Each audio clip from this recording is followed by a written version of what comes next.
اسد، آپ اچھی طرح جانتے ہیں میری اور حماد کی اٹیچمنٹ ایک دو دن کی بات نہ تھی۔ اس کی محبت، توجہ اور پیار نے مجھے کبھی کچھ اور سوچنے کا موقع ہی نہیں دیا۔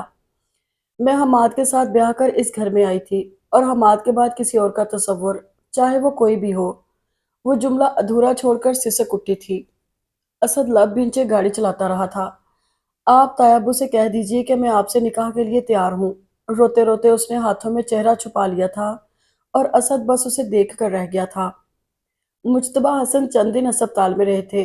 ان کی طبیعت کچھ سنبھلی تو ڈسچارج کر دیے گئے تھے۔ وہ گھر لوٹے تو بہت زیادہ لاغر ہو چکے تھے۔ ان کی حالت دیکھ کر صبا مزید وحشت زدہ ہو جاتی تھی۔ اسد کے کیا جذبات تھے وہ بے خبر تھی۔ اس روز کے بعد براہ راست ان دونوں کی کوئی بات چیت نہیں ہو سکی تھی۔ وہ رات کو انہیں دوا کھلانے آئی تھی۔ دوا کھلا کر اس نے تایا جان کے ہاتھ تھام لیے۔ آج ان کی طبیعت گزشتہ دنوں سے قدرے بہتر تھی۔ تایا ابو، مجھے آپ کا فیصلہ قبول ہے۔ میں اسد سے نکاح کے لیے راضی ہوں۔ ادھر ادھر کی باتوں کے بعد اس نے کہا تو اس کی آواز رند گئی تھی۔ پہلے تو وہ حیران ہوئے، پھر خوش ہو کر انہوں نے اسے والہانہ انداز میں اپنے سینے سے لگا لیا تھا، اور صباح کو لگا اسے دل کھول کر رونے کا موقع مل گیا ہے۔ تم نے بہت اچھا فیصلہ کیا۔ تم میری ہی بہو رہو گی، چاہے حماد کی صورت یا اسد کی۔ یقین رکھنا بیٹا، اسد تمہیں بہت خوش رکھے گا۔ کوئی اور نہ جانے کیسا ہوتا، میرا باہر دل ہی نہیں مانا۔ بہت عقل مندی کا فیصلہ کیا تم نے۔ اللہ تم دونوں کو سدا خوش رکھے۔ وہ اسے سینے سے لگائے مسلسل دعائیں دے رہے تھے۔ اس کی خواہش تھی کہ نکاح وغیرہ کی تقریب سادگی سے ہو۔ خود اسد بھی شور ہنگامے کا قائل نہ تھا، مگر تایا ابو تو ہر طرح سے خوشی منانا چاہتے تھے دل کھول کر۔ نانا کرتے بھی اچھا خاصا انتظام کر لیا گیا تھا۔ وہ نکاح کے دن بہت خوش تھے۔ بغیر کسی سہارے کے وہ مہمانوں میں چل پھر اٹھ بیٹھ رہے تھے، زندگی سے بھرپور کہے لگا رہے تھے۔ نکاح کے بعد اسد پہلے مجتبیٰ حسن کے پاس ان کے کمرے میں آیا۔ تم ادھر؟ اسد کو اپنے کمرے میں دیکھ کر حیران ہوئے تو اسد جھینک گیا۔ آج تو مجھ بوڑھے کو تنہا چھوڑ دو۔ جاؤ بیٹا، صباح انتظار کر رہی ہوگی۔ تم میری فکر نہ کرو۔ مجھے بس تم دونوں کی فکر تھی۔ بڑے عرصے بعد سکون محسوس کیا ہے۔ اب اگر موت بھی آ جائے تو کوئی غم نہیں۔ ایک خلش تھی دل میں کہ دونوں بیٹوں میں انصاف نہیں کر پایا۔ تم بے شک منہ سے نہ کہو، مگر باپ ہوں تمہارا۔ تمہارے دل کی خواہش مجھ پر آشکار نہ ہوتی تو کس پر ہوتی؟ آج میں سرخرو ہو گیا ہوں۔ جاؤ بیٹا، اپنی خوشیاں سمیٹو۔ میری ساری دعائیں تمہارے ساتھ ہیں۔ انہوں نے اسد کا چہرہ تھام کر پیشانی چومی، پھر اسے اپنے کمرے میں جانے کا اشارہ کیا تو وہ باہر نکل آیا تھا۔ اپنے کمرے کی طرف بڑھتے ہوئے اسد کے عجب سے احساسات ہو رہے تھے۔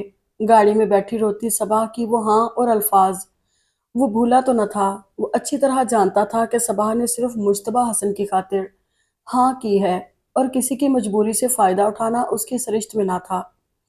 وہ کمرے میں داخل ہوا تو صباح کہیں بھی نظر نہ آئی۔ البتہ باتھ روم کا دروازہ بند تھا۔ وہ صوفے پر بیٹھ گیا۔ صباح باتھ روم سے نکلی تو اس نے دیکھا وہ سادہ سوتی لباس میں ملبوس تھی۔ اس نے نظریں چرائیں۔ اسد نے صباح کو چند پل بغور دیکھا اور ایک گہری سانس خارج کی۔ صباح، یہ میں تمہارے لیے لایا تھا، پہن لینا۔ اسد اس کے قریب آیا، پینٹ کی جیب سے ایک ڈبیا نکال کر اس کی طرف بڑھائی تھی۔ کیا ہے؟ ہاتھ بڑھا کر لینے کی بجائے اس نے صرف پوچھا تھا۔ اسد کے اندر سارے لطیف احساسات سرد سے ہو گئے تھے۔ دیکھ لیں۔ اسد نے ڈبیا اس کے قریب رکھ دی۔ ابو ضرور پوچھیں گے، اور میں نہیں چاہتا کہ انہیں کسی بھی قسم کی تکلیف ہو۔ تمہارا دل نہ بھی چاہے تب بھی ضرور پہن لینا، مجبوراً ہی صحیح۔ جہاں تک بات ہے تمہارے احساسات کی، میں پوری کوشش کروں گا کہ تمہیں تکلیف نہ ہو۔ میں سمجھ سکتا ہوں کہ تم نے کن حالات میں اور کیوں کر اس رشتے کے لیے رضامندی دی ہے۔ کم از کم میری طرف سے تمہیں کوئی شکایت نہ ہوگی۔ اسے کہہ کر وہ الماری سے لباس لے کر باتھ روم میں گھس گیا، اور وہ لباس اور زیور وغیرہ لیے اپنے کمرے میں چلی آئی۔ کچھ دیر بعد وہ اسد کے کمرے میں آئی تو وہ لیٹا ہوا تھا۔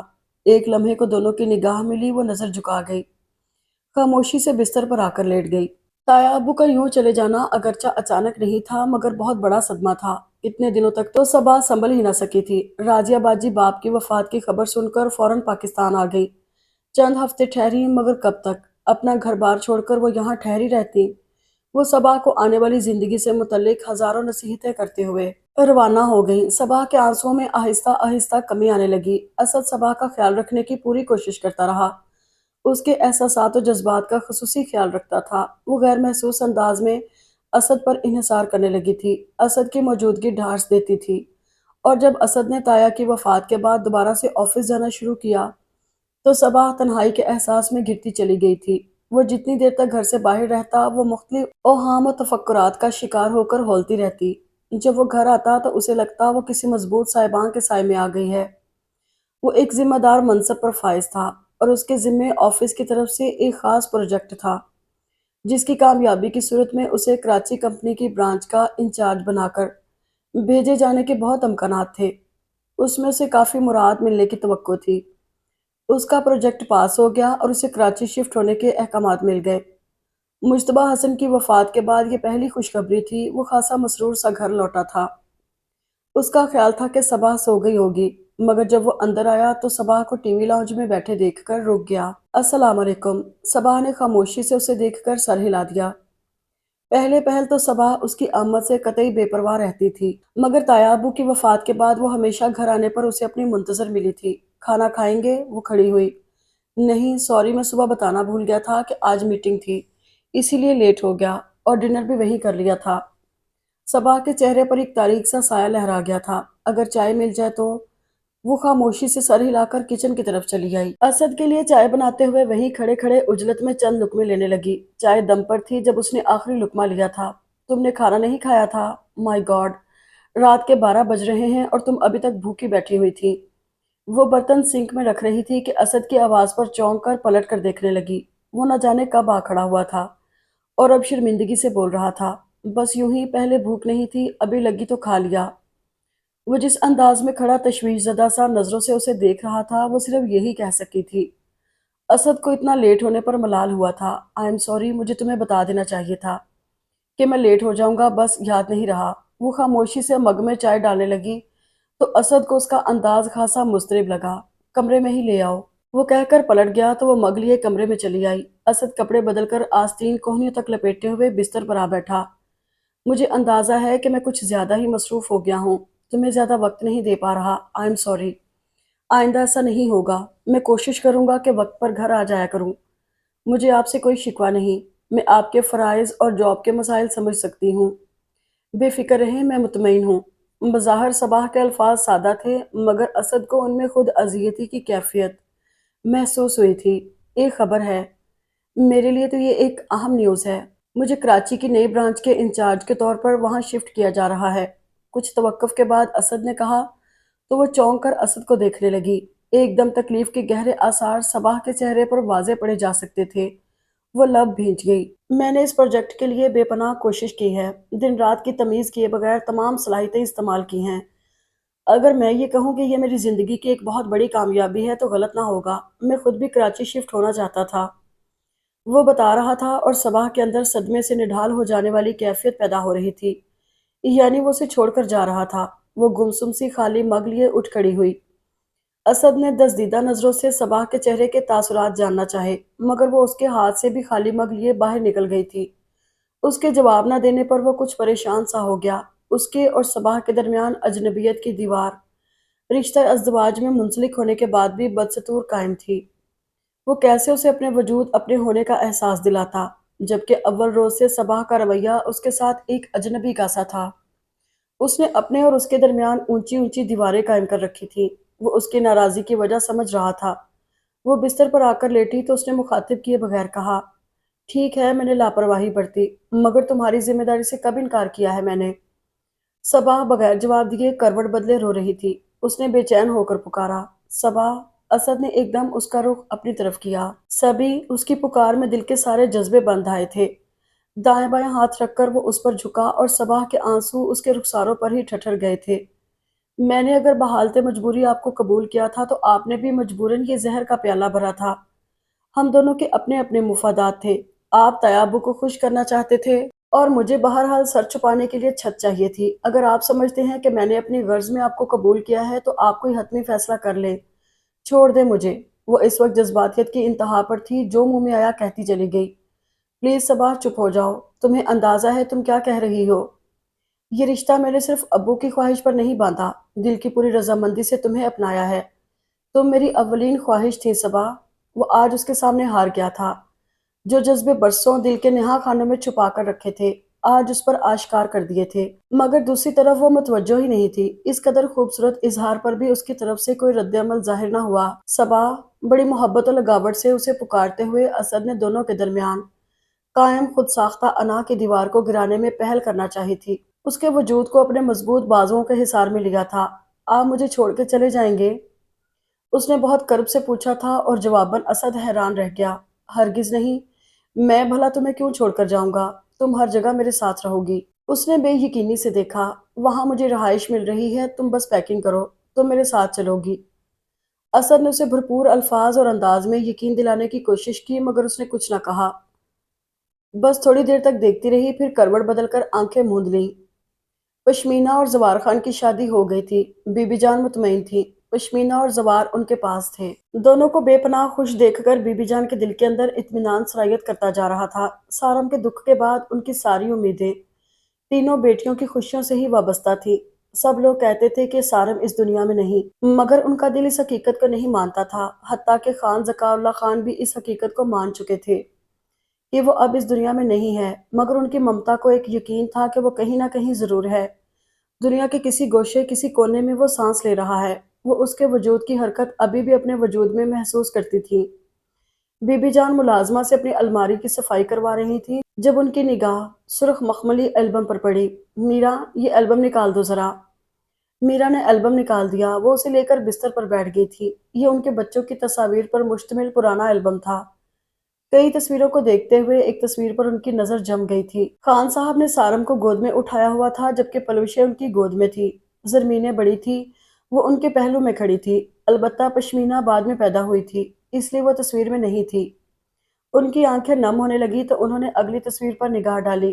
موٹی موٹی آنکھوں والا 2 سالہ سارم واکر میں بیٹھا ہوا تھا۔ انہوں نے بے اختیار تصویر کو ہونٹوں سے چھو لیا۔ بی بی جان، زوار سجاول لالا کے پاس جا رہے ہیں، مجھے بھی ساتھ لے جا رہے ہیں۔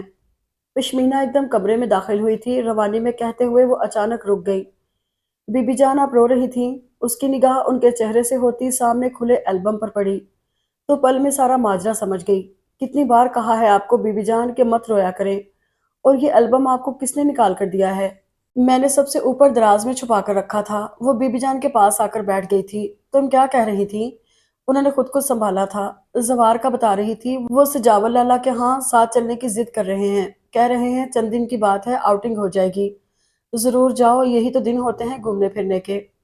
پھر میں زوار سے کہہ دیتی ہوں کہ وہ انتظامات کر لیں۔ انہوں نے خاموشی سے سر ہلا دیا۔ بی بی جان، یہ البم میں اپنے کمرے میں لے کر جا رہی ہوں، اب آپ کو ہاتھ نہیں لگانے دوں گی، خواہ مخواہ آپ طبیعت خراب کر لیتی ہیں اپنی۔ اس نے البم اپنے قبضے میں کر لیا۔ بی بی جان نے کچھ کہنا چاہا مگر پھر خاموش ہو گئی۔ تصویریں نظروں سے اوجھل ہو سکتی تھیں، مگر جو تصویر دل پہ نقش تھی اس کو وہ کیوں کر دور کر سکتی تھی؟